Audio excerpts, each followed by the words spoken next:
নমস্কার, আমি শ্রী সৌরভ চক্রবর্তী। আপনাদের আজ বলবো বুধবার শুভ গণেশ চতুর্থী উপলক্ষে কী কাজ করলে আপনাদের আর্থিক উন্নতি এবং ঋণ মুক্তি এই কাজগুলি সহজে হবে।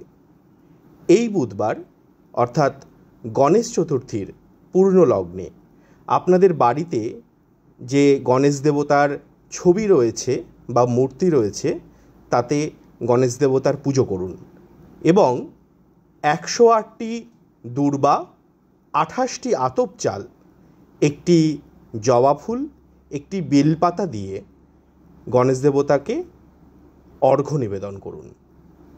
পরদিন ওই অর্ঘ্যটি একটি নতুন লাল কাপড়ের বস্ত্রখণ্ডে বেঁধে আপনাদের যে ক্যাশ বাক্স আছে বা ব্যবসার স্থানে যেখানে অর্থ রাখেন বা আলমারিতে আপনারা সেটিকে সংরক্ষণ করুন এবং প্রত্যেক দিন সন্ধেবেলায় ধূপ দেখান।